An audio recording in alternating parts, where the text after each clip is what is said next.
Hello, this is Miss T, and this is my first upload. First off, I want to thank everybody who supported me, shouted me out, even before I got my channel up. I thank all of you. Appreciate you. Um, when I was deciding to do uploads on YouTube, I was going back and forth because, YouTube can be a little scary. But my point is, if you're going to talk about things, you should also have maybe some solutions about things that could help. So that's what I decided to do. So my channel is about relationships between parents and their children, between siblings, men and women, women and women, and men. Also, your relationship with the Lord, because that's very important. Very important. So today what I'm going to talk about is the relationship that the mother has, the bond that she has with the baby that's growing inside of her. So actually, you can neglect or abuse your child before they're even born. So let me tell you how. When you're pregnant, time is, you need to get to the doctor as soon as possible. And some women tend to wait till they're further along, or I don't know why they're, how long, but some women tend to wait, and that's not a good thing. You need to get to the doctor as soon as you think that you're pregnant. They need to get tests done and test on you so they can make sure everything is okay. I found that out of 100,000 deaths, 100,000 births, 70 deaths are contributed to black women. And that's 2.6 times the rate of white women. And I didn't know that in 2003, women were still dying in childbirth. That blows my mind. We're in a modern age, and women are still dying in childbirth. Some of the causes that they say comes from behavioral health conditions, suicide, hypertension, preeclampsia, overdose, hemorrhage, and infection. So that's also why you need to get to the hospital, the doctor's office, immediately to, so they can diagnose you with whatever and get you what you need to be safe. I'm going to give you some tips of cutting down the odds. And like I said, first one would be get to the doctor right away. Make an appointment and don't wait. And stop whatever you're doing. If you're drinking, smoking, twerking, I don't know, whatever you're doing, stop. It's time to focus on the child that you're bringing into the world. Because now it's not about you anymore, it's about the child. Keep all your appointments, every last single one of them. Drink plenty of water and get plenty of rest. If you're still working, you can still work up until, it depends on what kind of job that you have, but if you're have a job that's strenuous, it'd be a little bit longer, further in your pregnancy, that you might want to consider leaving the job, taking maternity leave. The first trimester is the most important time. It's when the baby's developing, so you need to make sure that you're eating right, stress-free, and getting prepared for your baby. By the time you get to your third trimester, this is when you're getting close to delivering, you need to start counting the kicks, your baby's kicks, and keep a record, and take that record to the doctor's appointments with you. A healthy baby will kick 10 times an hour.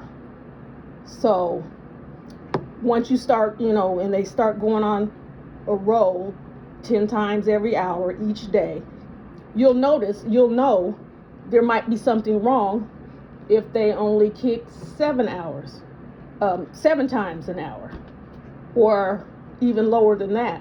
You will know that you need to get to the hospital, because there's something that isn't concerning. If they're not kicking, there's something wrong. If you have concerns about anything at all, do not let them brush you off and tell you, it's okay. This is your child, the one that you're going to bring into the world and that you're going to take care of, and you want them to be happy and healthy. So if you have any concerns, tell them you're just going to have to do something, because I'm staying here until you help me. So as you're growing, your stomach will get bigger. The lifting and the strenuous work should stop, because that could cause issues. If that's your job, you may ask to go on leave earlier than expected.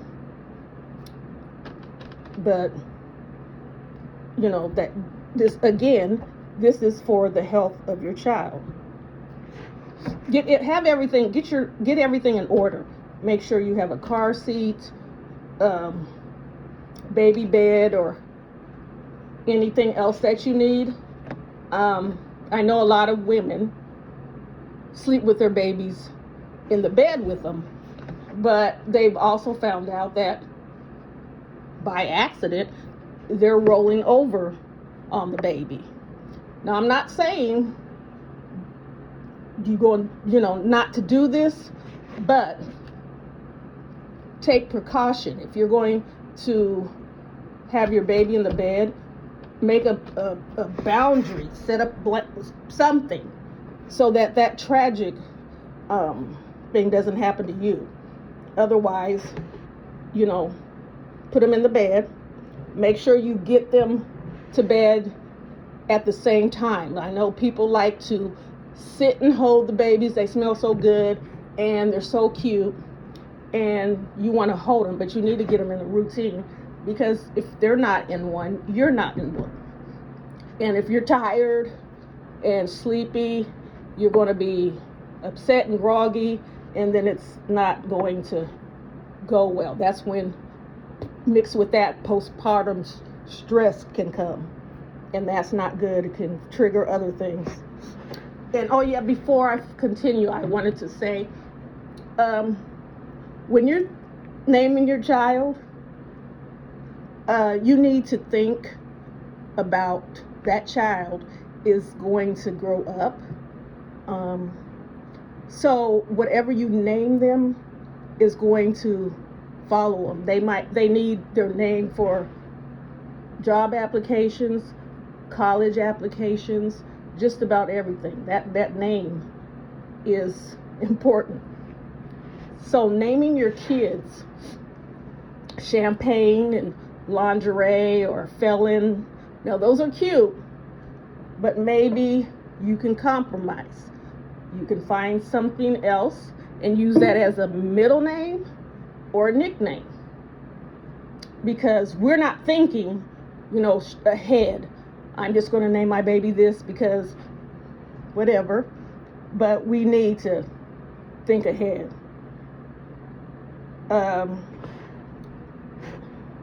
Make sure, I suggest that you breastfeed, but every woman cannot breastfeed, and I understand that, but the best milk for your baby is breast milk. It has all the nutrients. It gets their immune system up, and doesn't have all the added harsh things that they put in baby formula. About the to get them immunized, I have no suggestion on that. I just know that they won't be able to go to school if they're not, but that is your choice, and that's where I'm gonna leave that. Make sure that your family members know that what you expect. If they're coming over, oh, we want to see the baby, have a sip and see. Because not a lot of people need to come over and be touching the baby. You know, we have all these different things out, and we don't know what's coming next. So you want to try to keep your baby as healthy as possible. And so let them know. Don't be afraid to say, don't pick her up, don't touch her, go wash your hands, here's some Germ-X, it's your baby. They don't like it, then they don't have to come see it or him. It would be nice to have something set up with the father so that that's not causing stress between you two, especially if you have a strained relationship. I do not advocate that any woman keeps their child away from the father unless he has done something to warrant that. If a man is trying to be in his child's life, you should let him. The only reason why I think you wouldn't, like I said, unless something he's done causes you not to feel safe letting your baby around him. But the only reason I can think of is you're just spiteful, and we can't play games with our kids' lives. So if you two don't get along, have his mother pick the baby up or whomever so that he can see his child. I don't know if you want to set up something between you two. If he's willing to help with diapers or daycare or whatever, let him do that. We like to tell them, go ahead and I'll go with that. But as soon as he does something that you don't like, then you want to put him on child support. So men, what I would say to you, if you do not want to go through the hassle, put yourself on child support. And I'm going to leave that right there. And men, I wanted to say to you also, if you're the parent, if you're the primary parent, you're raising your child,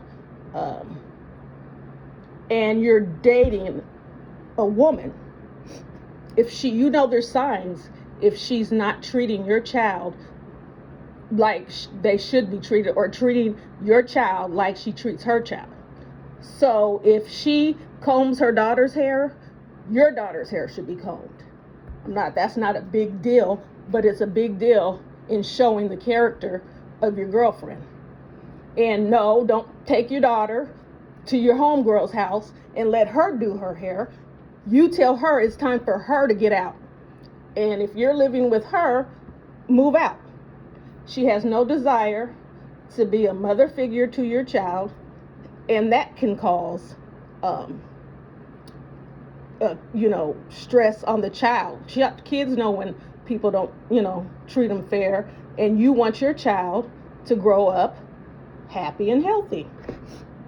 Now, women, if you're not with your boyfriends, we know that you're going to eventually start dating again. You have to be very, very careful when you're dating. Don't just bring them in home. Don't just let them move in.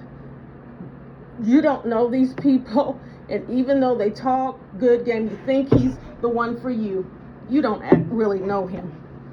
So I suggest that you take your time in trying to look for somebody else.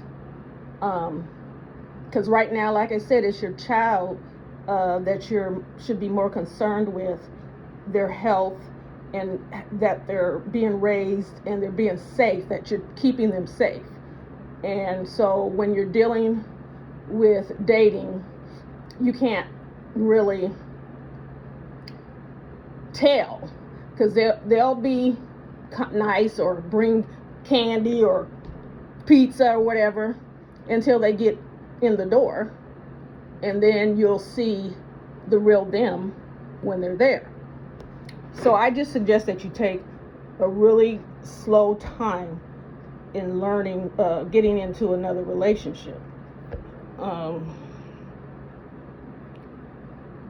Also, women, if you have other children, you have an older daughter, 12, 13, 10, she is not the baby's mother. Now, there's nothing wrong with her helping you out, bringing Pampers or whatever, but she is not the baby's mother, you are.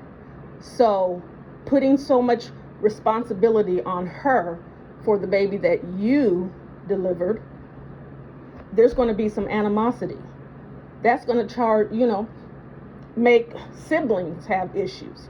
They'll be like, I had to take care. You just let your kids be children. Just be kids as long as they possibly can. And you are to make sure that they're eating well, they're learning well, they're well protected, they're happy, and so that is your main goal. When you signed up for that, you put yourself last. And that's just how it is. So some of the things that we used to be able to do, we cannot do anymore. They're just out the window. There's no, there's no going around it. And the first thing I want to talk about is slumber parties. Slumber parties are out the door. You'll send your child to somebody's house to sleep. You might know the mother because she's in your child's class. Her daughter's in your child's class, but you do not know all the other people associated at that house. You do not know what happens in that house.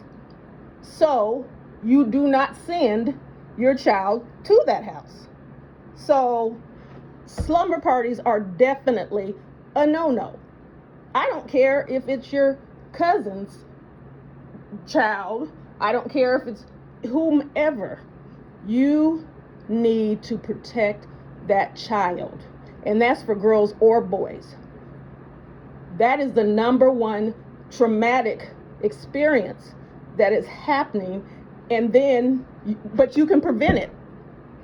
And anyone who has been through that knows that it takes a lot out of you. It takes time to heal.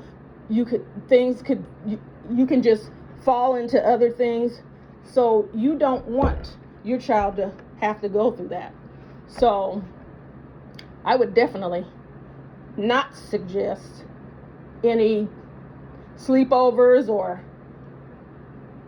go to the party and come on home, sleep in your own home.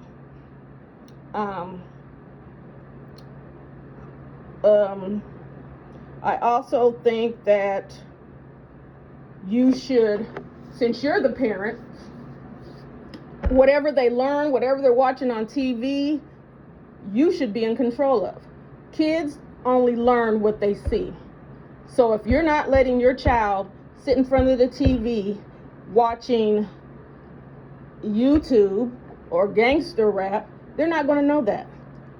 So it's up to you to point your child in the right direction.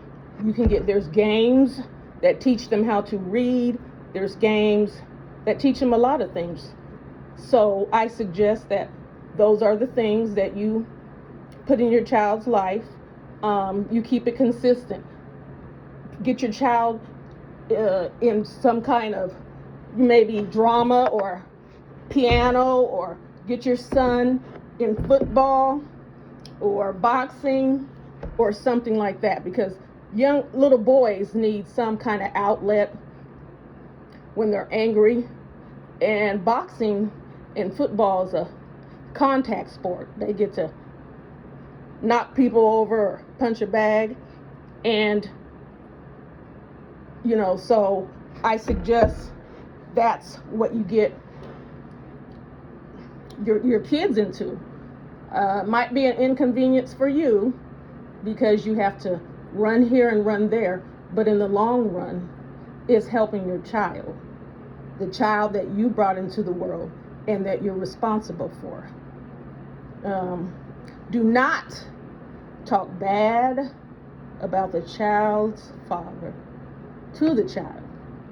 I know that some women, that's their favorite thing to do, but it doesn't help the child. You could be upset with him and he could be no good. You can go tell that to your girlfriend. And she could tell you, I told you not to mess with him in the first. But your children do not need to know. That's their parent. That's their father. And they don't need to know anything that went on between you and him and why you're not together now. I know it's hard, but if you are really invested in your child and you want them to be okay, you will overlook all of the issues that have anything to do with you.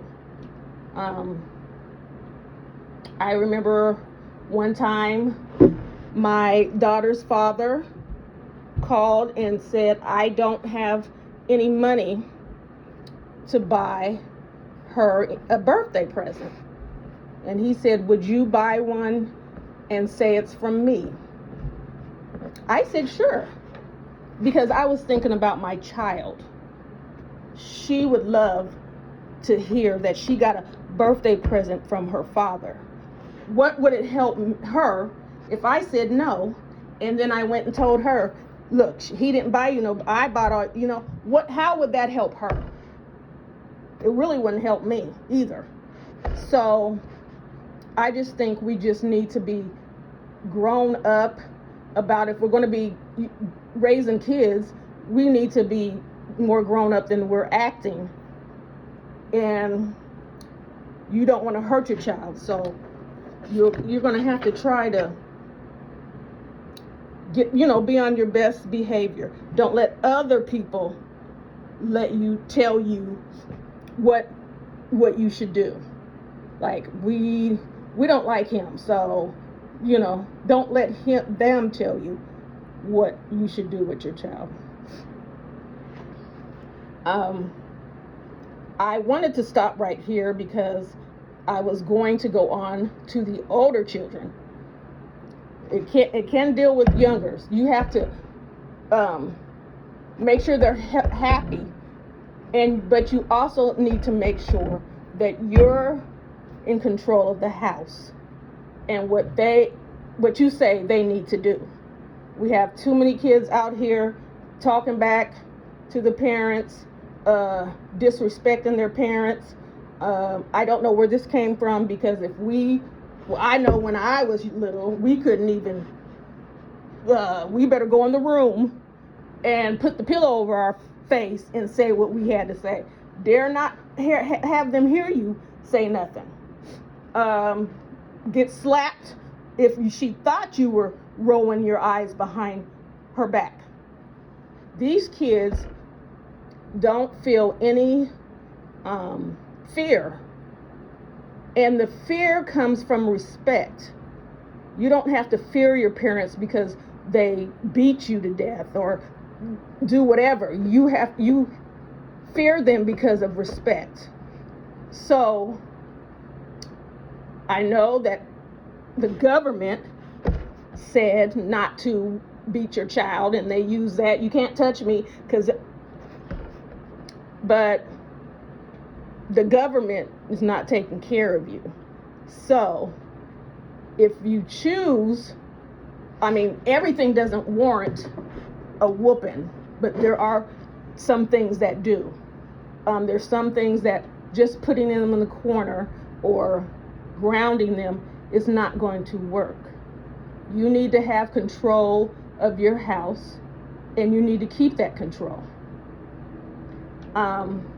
You're not going to be able to do both when you're trying to hit the streets and keep tabs on your children. So if your daughter's 14 and of course she's babysitting her siblings again, you try to accommodate her, because really it's not fair to her, but you're trying to live your best life. So you get her all these gadgets and whatever, and let her have just about whatever she wants, because she's basically taking care of the kids. But what you don't know is that while you're out living your best life, your child could be at home fighting for her life. People are aware when you're not, they can watch and see when you're not there, or what time you get in, or she's at the club, and they can take advantage of that, knock on the door, because kids can't protect. She would try to protect her siblings, but she's just a kid herself. And what we're trying to do is stop them falling into these kind of predicaments to cause them to have tragedy or trauma or whatever. So, you have to be mindful. I don't know what living your best life consists of, but maybe you should curb some of that best life and let your children live their best life. I think that's more important. So you need to be in your child's life no matter what. Know every aspect, know their teachers, keep up on their grades, make sure they're doing homework. You need to also have an open communication with them. They should be able to come and tell you whatever. You should be able to say if something happens, or if someone says something, they should be able to come to you and tell you. Even if someone says, I'm going to kill your mother if you tell, they should be, my mom, you ain't going to touch my mom, and I'm going to tell. We don't need to put them in predicaments that's going to harm them. We want to try to keep, there's been so much of this going on, and kids grow up and they're just damaged, and they didn't have anywhere or anyone, and they're not healed. So damaged kids go on to be damaged adults, and then the cycle just continues. So we need to break that cycle.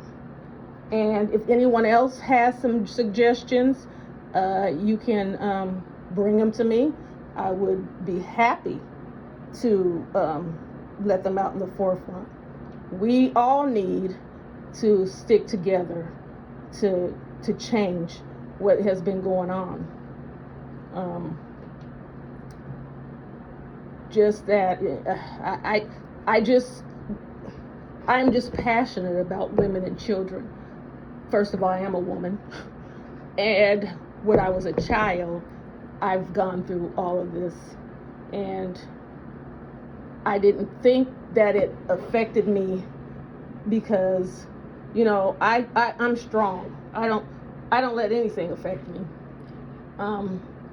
until I got to a place where I was falling apart, and then I knew I needed help. I don't want people to have to turn to other things for comfort. This is where we get alcoholism, drugs, sex, You might think that person is just wild, but you don't know their story.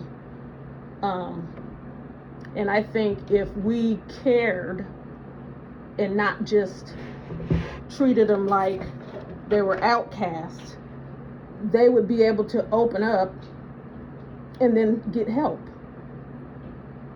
So I just want everyone to, have an open mind. We all have someone in our family who maybe had been on drugs and stole from everybody, and so he's not invited to any more cookouts, and so he's X'd out the family. But is that really how to treat him or how to fix him? No. Continuously love him. You don't have to have him in the house. He can have a porta potty outside. But you can't turn people away because of because of their past. God has never turned us away, and we do so much against him, but he lets you come back every time. So imagine if he turned you away, what would happen to you?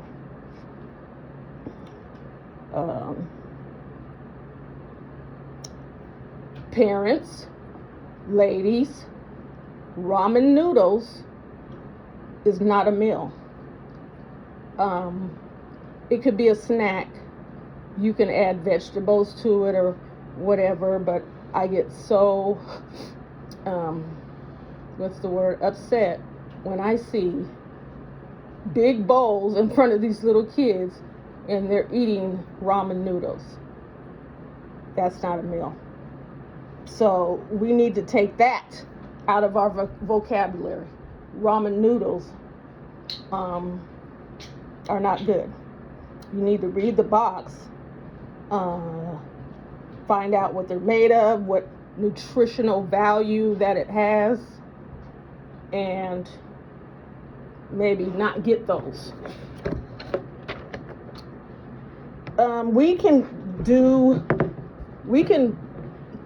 I don't believe in spoiling a child, but if you're able and you have the money to do that, and your child is pretty good in school and has and listens to you, if you want to spoil your child, that's up to you.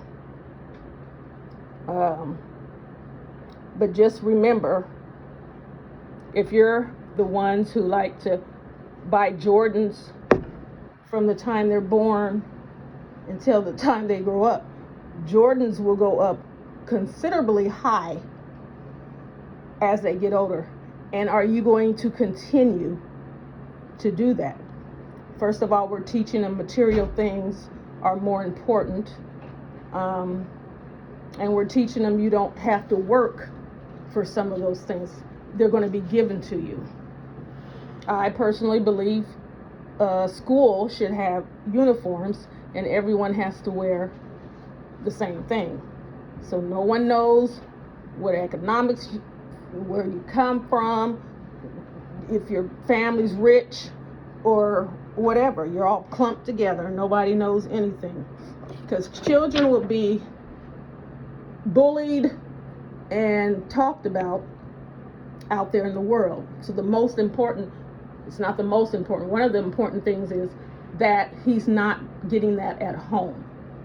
That he or she can feel safe at home and don't allow siblings to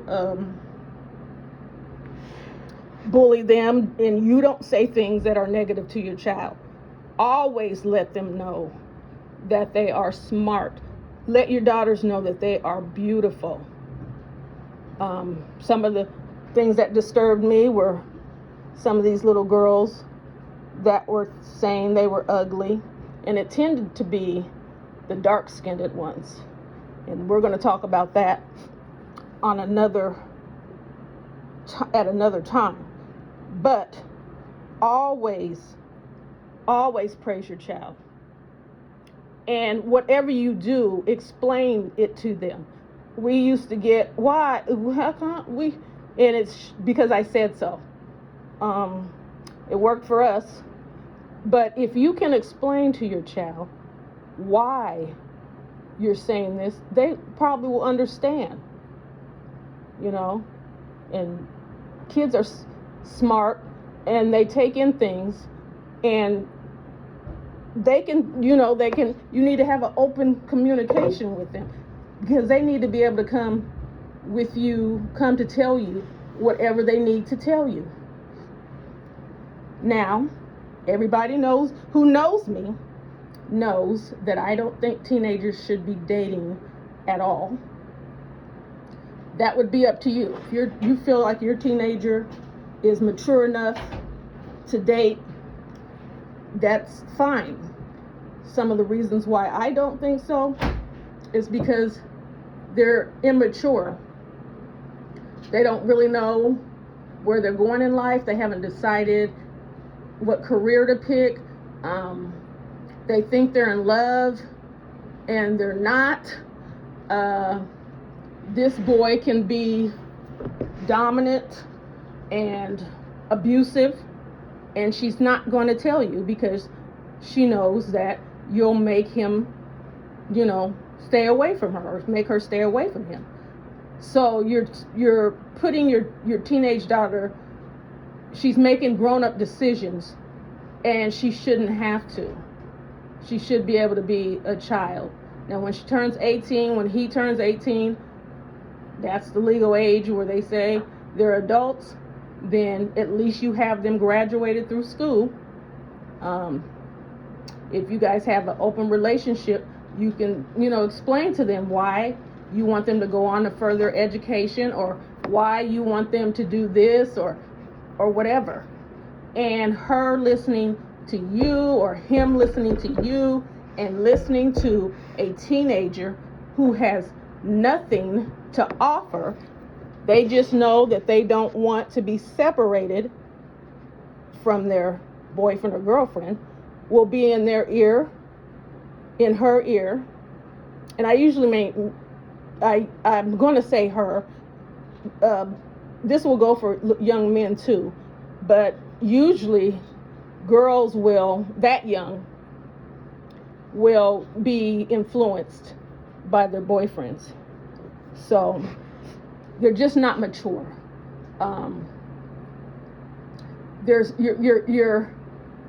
You're opening the door for other things to happen that aren't any good. You should also talk to your kids about sex, because people on the street will tell them, or they'll get a hold of the boyfriend or man who will say, oh, it's okay, you this, you're that, I'm this, don't let those people get a hold of your child. Let them know this is going to possibly happen to you. You can catch this disease, or a disease you may not be able to get rid of, and then your life you haven't even begun your life, and now you're beginning your life having to deal with this. So you just need to make them aware to make good decisions. I want to share with you a story about my friend's daughter. She didn't feel that she could come and talk or say anything that her mother would agree to. So she wasn't telling her mother that she was having sex. So she never got to talk to her about the different things that could happen. She just was having sex. So one time she had a really bad pain in her abdomen, and they had to rush her to the hospital and remove appendix. I can't remember all the things they had to remove, but they took out her reproduction organs because they were infected and had been infected for so long that they finally just burst, and infection was all over, so they had to clean that up. And now that baby, that poor child, is never going to have kids. And that that could have been prevented. So the lines of communication need to be open at all times.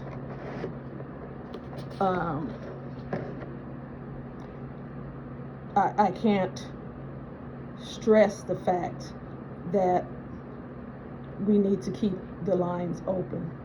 And lastly, what I want to talk about, I think I started it, it's your house. They don't get to tell you or get to make their own rules. If they're on social media, you tell them what time they're getting off. You tell them what channels they can't go to, what rap music they can't play. And since it's your phone that you bought, they don't have an argument. So if you tell them, I don't want to hear that, I don't want to see you on that YouTube site, and if I do, I'm taking your phone. It's point blank. We need to get back into being nosy. It's not really being nosy, it's being a parent. Who is this young man that you're hanging out with? Where's his parents? Meet the parents. You want to know who they're hanging around with, especially if your child is not usually a leader. You want to make sure that and ask questions. If they don't like it, then they need to move on.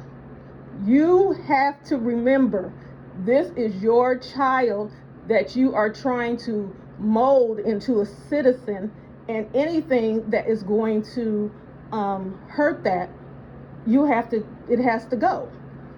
So that being said, I think I had nothing left. I did want to say that kids do need to be punished, but not all the punishment is warranted a beating. Let them know why they're being punished, and but you can let them know that you can punish them, but you still love them, and they can still love you. After the punishment, we're still going to be family. I just want to let you know, I don't want you to do this, and what you did was wrong, and what you did was dangerous, and that is why I'm punishing you. And so make sure that the child knows, I'm not beating you because I don't like you. These kids, especially when they're little, they are sponges. They pick up everything. We didn't get to sit around and listen to adults talk. These kids are all over, and that's where they're learning all kinds of different things, and kids should just be kids. Perfect story. My friend's son was in the backyard with his mom and dad, and they were having a barbecue. Well, a couple of houses down, there was some girls in their backyard, and I don't know if they were having a barbecue. I don't really know what they were doing, but my friend's boyfriend and his friends were cracking jokes about the girls, saying they're fat and they look nasty, and who would want that, and so on and so forth. Well, my friend's son got on his big wheel and rode it all the way down to the lady's house and told all the ladies there what his dad was saying. And that, first of all, that's what you get for letting children sit around and listen to you, especially talking negative about women. So that he can grow up and do the same thing. But for the simple fact that he got to get on his big wheel and drive away from the house. How's that happen? How does he get to just be around in the neighborhood without supervision? But you live and you learn. And I just want to say that I'm hoping through these uploads that we can make a change, or just talk about making a change. I don't know when we all became enemies. I don't know when men started becoming enemies with women, and I don't know why women and women have become enemies. Well, I kind of know why, and we're going to go through those things too.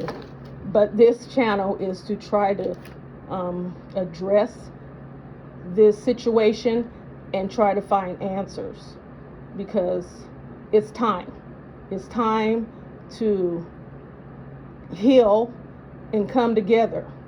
And who's going to start it? So I thought I would. I thank you for coming to my channel and listening. I will be back.